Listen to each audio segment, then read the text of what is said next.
Sumitra ji, there was once upon a time where if a US president was visiting India, it would be blanket coverage. That's all we would be doing. But if an Indian prime minister was visiting the US, it would be on page 7 somewhere. Is that changing? Well, first of all, thank you so much for having me. I have to start off by saying what a historic moment in time it is for all of us. So to answer your question, I absolutely think that's changing. I think that's evident from all of the coverage that we've been reporting, not only today, but in days leading up to this historic visit, right? And even the fact that we're talking about a state visit with Prime Minister Modi. As we all know, he's been to this country, he's been to the US many times, but this is such a historic moment in time because of the nature of the visit. And even today, I mean, who would have thought, 10 years ago that we would see the Prime Minister of India doing yoga on the lawn of the United Nations? So I definitely think that times are changing and for the better. Okay, but have they changed completely? Because there still seems to be a segment of the US press that regardless of the fact that, Trump has now had a good association with Modi, now it seems so does Joe Biden, but they don't want him there. They're pretty critical of Joe Biden even calling it a state visit. Why does an audience for this still exist in America? Well, I think that, when you define journalism, and I've been a journalist for 20 years, so it's changed incredibly in that time. So you're always, now with social media, with all of these outlets, these digital outlets, you get lots of different types of press. There's definitely a fine line between sometimes press and opinion. So it has to be clear in what you're defining. But if you're talking about, national outlets, if you're talking about reputable news stations, you're talking about local news, I don't think that we're seeing that opinion as much. I think we're seeing the facts being reported. And again, the focus really being on what a historic moment in time this is, not only for us here in New York, but for this entire nation. Okay, so beyond the red carpets and the gala events, and there's one coming up, with the Indian diaspora, which I think will be the third one in the United States in less than a decade. Other than that, what is now the perception of India? Is it still considered a backwater somewhere far away that's not really recognized, some place that strategically is of value, but in the American perception is still call centers and snake charmers?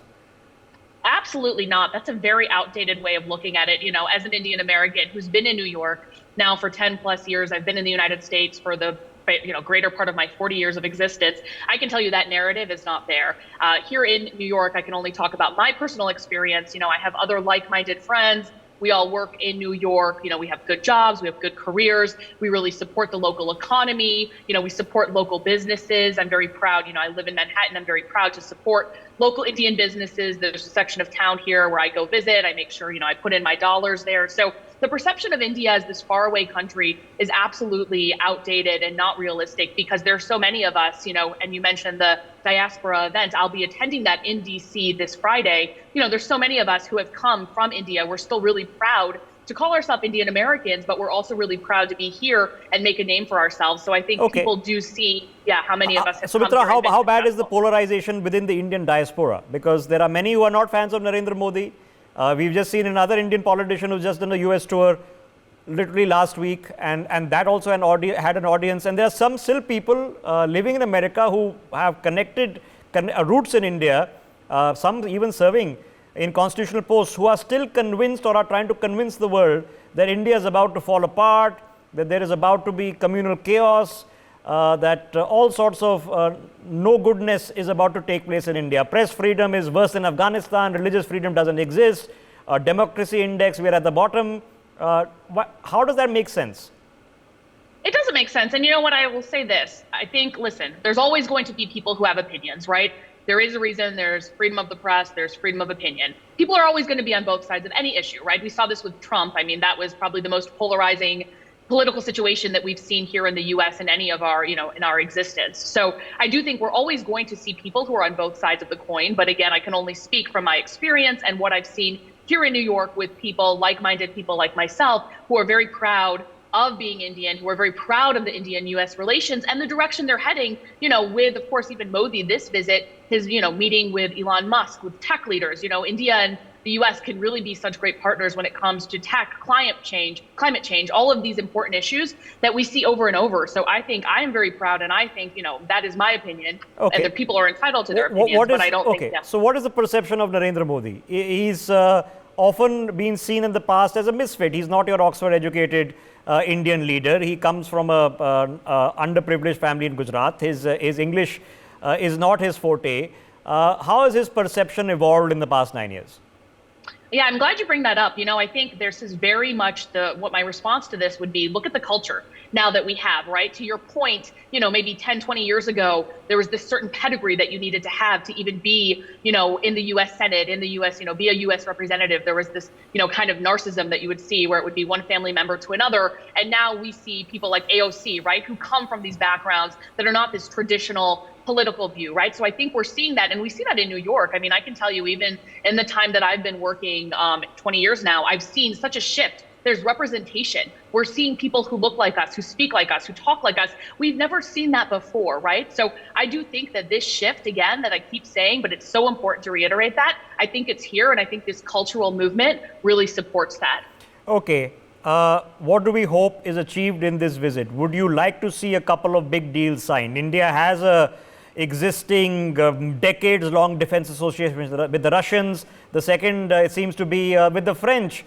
We have bought some equipment from the Americans, but not at the scale we're looking at now. Is that really important?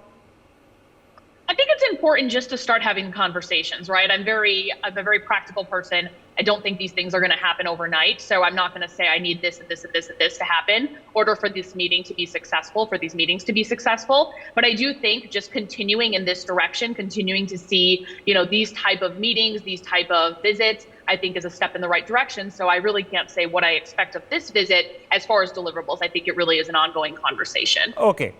What is the perception on China vis-a-vis India? We've just seen Blinken come back from Beijing. Reciprocal visits are planned. A little bit of ice breaking has happened, and we all have to accept that China isn't going to go away. It's there.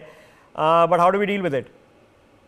It is there. And you know what? It's not really, I'm here really to talk about being a member of the Indian American community, being part of the diaspora, going to this event, of course, this week. So I really, it's not my place to talk about China-US relations. I obviously, like anything else, hope that we, in the US continue to protect our interests, work with superpowers like India, to maintain this relationship. So I really don't think it's my place to say where. So how is it being digested in America right now? Or is it even a topic of conversation that for an Indian to travel to America, your next visa appointment is 1 year later? Yeah, it's a topic of, of course, it's reality. And I have lots of friends who travel back and forth between here in India. It is a topic of conversation. And I think it really comes down to, your personal circumstances. If you have family in India, how that translates. But it's not something that we see covered in the mainstream media per se, because it is such a personal conversation, right? It's something that we see. Is Indian immigration a problem? Immigration is a larger subject, but particularly people coming from India, is it considered as a perceptual problem? No, in my time working and reporting, I've never covered that. I don't think that's something that is seen as a problem. We've had other issues, of course, that have dominated the news cycle in recent months and years. So that's not something that's been a focal point in my time as a journalist. Okay, last thought. When it comes to culture, you've seen Yoga Day today. Okay, yoga is a big thing. The PM is talking about millets because when you in America talk about quinoa and kale, we're all following you back here. Is it beyond just yoga? Is food, culture, design, fashion? Is there an India story to tell here? Oh, there's absolutely such a lovely India story to tell. As I said, I'm so proud to be in New York as one of these Indian Americans. There's, I think, 700,000, hundreds of thousands of Indians just here in New York. We represent one of the biggest populations in the country. So there's absolutely a story to be told. I mean, you can just go outside. I live here in Manhattan. You can just go outside and you see the representation. You see the restaurants, the businesses that we all support. You see India Day parades that people attend. You see, of course, the event today, the yoga event, where so many thousands of people attended. So absolutely, it's all in this picture here in New York and throughout the country. Okay. Sumitra, thank you very much for joining us. For more such videos, subscribe to the NewsX YouTube channel, hit the bell icon.